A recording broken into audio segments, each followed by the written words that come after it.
بسم الله الرحمن الرحيم. அஸ்ஸலாமு அலைக்கும் வரஹ்மத்துல்லாஹி வபரகாத்துஹு. அன்பார்ந்த அல்லாஹ்வின் நல்லடியார்களே, அல்லாஹ்வுடைய வார்த்தையிலே கேட்கக்கூடியவர்களாக ஒன்று குழுமி இருக்கிறோம். இன்றைய தினத்திலே நாம் பார்க்கக்கூடியது மனிதனுடைய நிலையை குறித்து அல்லாஹ் என்ன கூறுகிறான் என்று. திருமறை குர்ஆனிலே கூறுகிறான், வல் அஸ்ர், காலத்தின் மீது சத்தியமாக. இன்றைய காலகட்டத்திலே நேரம் என்பது எப்படி என்பது நமக்கு தெரியும். ஒரு நேரம் ஒரு நொடி சென்றாலும் மீண்டும் அதை நாம் திரும்ப பெற முடியாது. அப்ப அந்த ஒரு பொருளின் மீது அல்லாஹ் சத்தியம் செய்கிறான் என்று சொன்னால், மனிதன் எப்பேற்பட்டவராக இருக்கிறான் என்று சொன்னால், இன்னல் இன்சான லஃபீ ஹுஸ்ர், அவர் நஷ்டத்திலே இருக்கிறார், மனிதன் நஷ்டத்திலே இருக்கிறான் என்று அல்லாஹ் கூறுகிறான். அப்போ காலம் என்பது ஓடிக்கொண்டிருப்பதிலே பெரும்பாலான மனிதர்கள் நஷ்டமடைவதற்கு காரணம் என்ன என்று சொன்னால், அவரிடம் சில பண்புகள் இல்லை. அதில் குறிப்பாக இன்னல்லதீன ஆமனு வஅமிலு ஸாலிஹாத், இறைவனை நம்பி நல்லறங்களை செய்து, அமிலு ஸாலிஹாத், நல் அறங்களை செய்து. அப்ப இந்த இறைவனை நம்பக்கூடியவர்கள நிறைய பேர் என்ன பண்ணிடுறாங்க, தோற்று போயிடுறாங்க. நல்லறங்கள் செய்வதிலே தோற்று போயிடுறாங்க. இறைவனை நம்பி நல்லறங்கள் செய்வதிலே தோற்று போய்விடுகிறார்கள். அதன் பிறகு சொல்றாங்க, வத்தவாஸவ் பில் ஹக், அந்த சத்தியத்தை மக்களிடம் போதிப்பவர்களை தவிர, மேலும் வத்தவாஸவ் பில் சப்பிஸ் சப்ர், பொறுமையை மற்றவரிடம் போதிப்பவர்களை தவிர. அப்ப நல்லா சிந்தித்து பாருங்க, சத்தியத்தை சொல்லணும், பொறுமையை சொல்லணும், நல்ல அமல்களை செய்யணும். அடிப்படை இறைவனை நம்பி இருக்க வேண்டும்.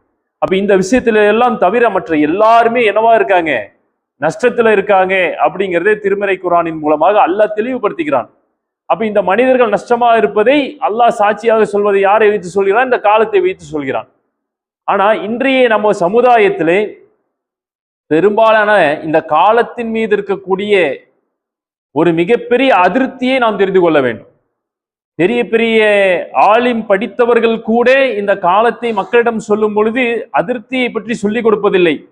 குறிப்பாக சொல்லணும்னா, சகுனம் பார்த்தல் என்பது, நான் வெளியே போகும்போது இந்த மாதிரி சகுனங்கள்லாம் இருந்துச்சுன்னு சொன்னா அது கெட்ட சகுனம், கெட்ட நேரம், இப்படி இருந்தாதான் அது நல்ல நேரமா ஏற்றுக்கொள்ளப்படும்.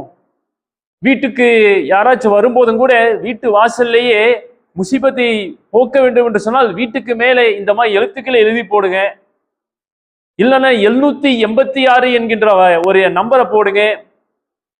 போய் வண்டிக்கு ஃபேன்சி நம்பர் எடுக்கிற மாதிரி இந்த ஒரு நம்பரை நீங்க போட்டு வச்சுக்கோங்க, இப்படின்னு சொல்லி மக்களை மடைமாத்துகின்ற பல செயல்களை செய்கிறார்கள். நபிகள் நாயகம் ஸல்லல்லாஹு அலைஹி வஸல்லம் அவர்கள் இதை சொல்லிக் கொடுக்கவே கிடையாது. குறிப்பாக ஒரு நல்ல நேரம் கெட்ட நேரம் என்பதை சொல்லிக் கொடுக்கவே கிடையாது. அப்போ இந்த மனிதர் என்ன செய்யறாருன்னு சொல்லி கேட்டீங்கன்னா, நபிகள் நாயகம் ஸல்லல்லாஹு அலைஹி வஸல்லம் உடைய வார்த்தைக்கு மாறாக நடந்து விடுகிறார்கள். நஷ்டவாளிகள் தானே.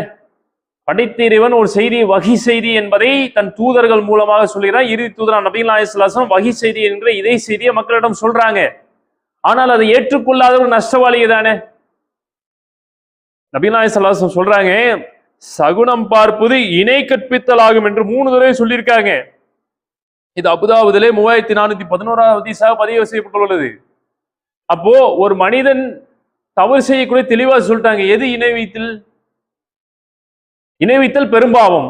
சகுனம் பார்ப்பது இணை வைத்தல் ஆகும் என்று 3 தடவை சொல்றாங்க. சொன்னா சகுனம் பார்க்கறதும் பெரும் பாவம் தான்.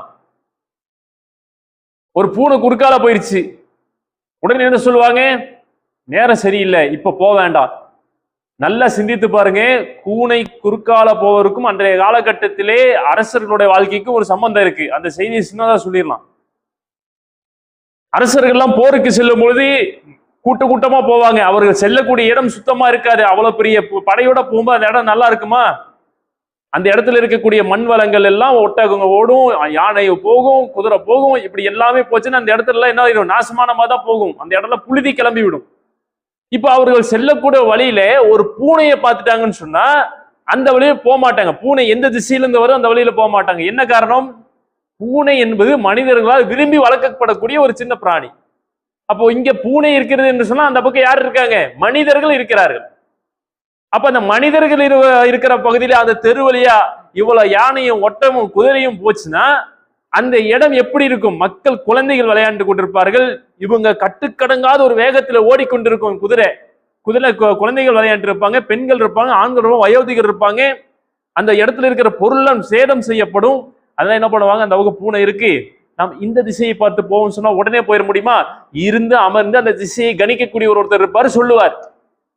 இப்படிதான் இருந்துச்சே தவிர உடனே பூனை குறுக்கால போயிருச்சு, கெட்ட சகனமா இருக்கு, அது கருப்பு பூனை போயிருச்சுன்னா அது என்ன பாவம் பண்ணிச்சோ தெரியல, கெட்டத்திலே கெட்ட சகனம். அது வலதுல இருந்து இடது போச்சுனாலும் இடதுல இருந்து போச்சுன்னா அதுக்கு ஒரு சட்டம் வச்சிருக்காங்க. குரான்ல இருக்கிற நல்ல செய்திகளை படிக்கிறதுக்கே நமக்கு நேரம் இல்லை. நபிகள் நாயகம் ஸல்லல்லாஹு அலைஹி வஸல்லம் வாழ்க்கை வரலாறை படிப்பதற்கு இங்க நேரங்கள் பத்த மாட்டேங்குது. இப்ப இவங்க சொல்ற சட்டத்தையும் நம்ம படிச்சோம்னா எங்கிருந்து எடுத்தீங்கன்னு கேட்டா சொல்ல தெரியாது. அப்ப இவர்கள் உண்மையை போதிக்கக்கூடியவர்களா? மனிதர்கள் நஷ்டவாளிகள் தானே. அப்ப நல்லா சிந்தித்து பாருங்க, இந்த இடத்துல மனிதர்கள் அப்படிப்பட்ட ஒரு வாழ்க்கையை வாழ்கிறார், அவர் நஷ்டவாளிகள். காலத்தின் மீது சத்தியமாக ஓடிக்கொண்டிருக்கிற காலம் திரும்ப கிடைக்காது. அந்த மாதிரி உங்களோட காலம் போச்சு என்பதை அல்லாஹ் தெளிவுபடுத்துகிறான். ஆகவே உண்மையை போதிக்கக்கூடியவரை தவிர என்று சொல்லும்போது இதை பொய்யை போதிக்கக்கூடிய எச்சரிக்கையாக இருக்க வேண்டும் என்பதை இந்த செய்தியில் நாம் தெரிந்து கொள்கிறோம். இது திருமறை குரானில் 103வது அத்தியாயம் 1 முதல் 3வது வசனம் வரை முழு வசனங்களும் இருக்கிறது. ஆகவே இந்த காலகட்டத்தில் சகுனம் பார்த்தல் என்ற தவறான பழக்க வழக்கங்களை மக்களிடம் உண்டாக்கக்கூடிய ஆலிம் பெருமக்களும் மிகப்பெரிய தவறு நஷ்டத்தில் இருக்கிறார்கள். ஆகவே நபிகள் நாயகம் ஸல்லல்லாஹு அலைஹி வஸல்லம் வாழ்க்கை எப்படி இருக்குதோ அதை சொல்லிக் கொடுப்பவர் தான் சிறந்த வகையில் இந்த மார்க்கத்தை எத்தி வைத்தவர்களாக இருப்பார்கள். அந்த வகையில் இந்த மார்க்கத்தை எத்தி வைக்கக்கூடிய வரிசையிலே உங்களையும் என்னையும் வல்லரஹ்மான் ஆக்கியருவானா என்று பிரார்த்தித்துக் கொண்டவனாக என்னோட இந்த உரையை நிறைவு செய்கிறேன். வாஹிரு தஅவானா அல்ஹம்துலில்லாஹி ரப்பில் ஆலமீன். அஸ்ஸலாமு அலைக்கும் வரஹ்மத்துல்லாஹி வபரகாத்துஹு.